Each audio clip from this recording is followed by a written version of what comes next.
ไอ้ก็เขากูก็ค้ามันในเขาได้มันสอนในปันชื่อก็เขาเล่น TikTok ใหม่ๆนะคะเนาะทั้งเชื่อว่าก็เขาเคยเฮ็ด TikTok โว้ในก็เขาได้สมันครับว่าที่เฮ็ดซึ่งคือนะครับวันดังสุดเลยก็เขาซื้ออันเล่น TikTok ใหม่ๆไปพูดลง TikTok นั่นค่ะเนาะทั้งเชื่อใครพูดลง TikTok เนี่ยให้ลองสังเกตว่าอย่าลืมกดไลค์กดติดตามบันเทิงคือเสียมค้าเขาได้สมันค่ะเนาะว่าเขาวันดังสุดสังเชื่อเขาค้าคำบ้านนะพวกยาวขนาดไหนให้ก็เขาเต็กเขาใน TikTok ค่ะพวกยาวมันเด็กตั้งเขาในค่ะเนาะใน TikTok ใหม่ๆครับเนาะคนที่ตามเด็กมีนึงก็ครับเนาะแล้วก็ไปมีในลงวิดีโออีสังค่ะเนาะหน้าตา TikTok ใหม่ที่เมื่อไหร่ค่ะก็เขาค่ะนะครับ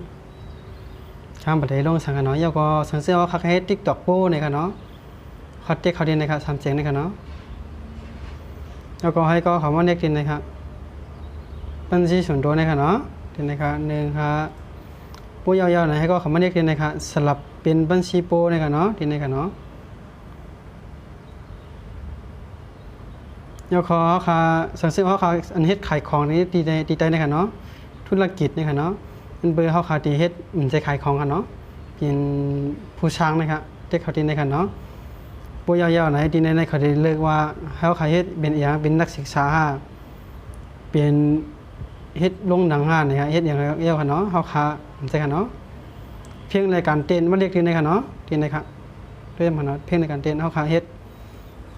ลองสนุกลองจ่อๆนั่นขนาดเนาะเฮ็ดลองจ่อๆลงมือเซยเพียงในความขนาดลองเตียนลองใส่เสียงความนะครับเด็กเตียนนะครับโยเด็กถัดไปครับโยก็ทางลองดึงที่ในขนาดที่ในตั้งในเป็นผู้หญิง